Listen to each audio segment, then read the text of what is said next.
अस्सलाम वालेकुम। कैसे हैं आप सब? आज हम बनाएंगे आलू बुखारा की चटनी। तो उसके लिए हमें चाहिए 3 कप पानी और तकरीबन 1 पाव हमने 250 ग्राम आलू बुखारा ले लिया था। ये रात भर भिगोया था मैंने। इसको मैंने पहले पानी के साथ अच्छी तरह वॉश किया था, इसलिए अब जो इसके अंदर पानी है वो मैं इसके अंदर ही डालूँगी ताकि उसका जो सारा फ्लेवर है वो इसके अंदर जाए। तो ये बहुत मज़ेदार चटनी है। रमज़ान के महीने में तो डेली दिल चाहता है कि कोई इस तरह की चीज़ हो, चटनी इमली की हो, आलू बुखारे की हो। तो ये बहुत मज़ेदार बनती है, आपने इसको ज़रूर ट्राई करना है। तो अब बाकी हम चीज़ें डालते हैं। सुर्ख मिर्च है, खुश्क धनिया है और ज़ीरा पाउडर है इसके अलावा। तो ये इसके अंदर जाएगा। इसके अलावा हम 1 कप जो है वो चीनी डालेंगे, आप अपने जायके के मुताबिक डाल सकते हैं।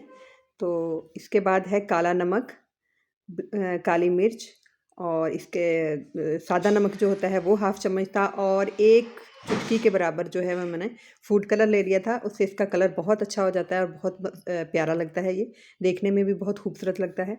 आपने इसको अच्छी तरह पकाना है। ये बहुत आसान रेसिपी है आलू बुखारे की चटनी की। आपने इसको अच्छे तरीके से जो है देखना है और वीडियो को पूरी वॉच करें और सारा कुछ तो बहुत आसान हो जाएगा आपके लिए इसको बनाना। अब एंड में इसको मैंने बहुत अच्छे तरीके से तकरीबन 20-25 मिनट पकाया है। तो अब ये देखें काफ़ी गाढ़ी हो चुकी है। अब 1 चम्मच हम इसके अंदर सिरका शामिल कर देंगे। ये बहुत आसान है और जल्दी-जल्दी बन जाती है, बहुत ज़्यादा देर नहीं लगती। ये मैंने तकरीबन आधे घंटे में रेडी कर ली थी क्योंकि इतना टाइम तो उसको पकने के लिए देना था, तभी ये गाढ़ी होती है। अब देखें ये माशाल्लाह इसकी लुक कितनी ज़बरदस्त हो, ये बिल्कुल सॉफ्ट जो हैं आलू बुखारे हो चुके हैं।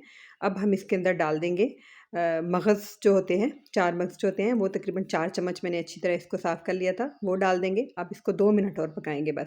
लीजिए हमारी आलू बुखारे की चटनी हो गई है तैयार। तो घर में सबको दें, सर्व करें रमज़ान के इफ्तारी के टाइम और एंजॉय करें इसको, बहुत मज़ेदार लगती है। तो ये देखें जी माशाल्लाह कितनी खूबसूरत इसकी लुक है। ज़रूर ट्राई करनी है, ये कोई मुश्किल रेसिपी नहीं है, बहुत आसान है। ये देखें मैं आपको दिखाती हूँ, ये कितनी प्यारी बनी है। ठंडा हो के और थोड़ी गाढ़ी हो गई है तो और अच्छी लगने लग गई है। ये देखें माशाल्लाह बहुत ज़बरदस्त है। आपने मेरे चैनल को सब्सक्राइब कर दें, लाइक कर दें, फॉलो करें। तो ये आपकी मोहब्बत है और कमेंट में बॉक्स में बताइएगा कि आपको मेरी ये आसान सी रेसिपी कैसी लगी। अगर आपको पसंद आए तो कमेंट करिए। अल्लाह हाफ़िज़।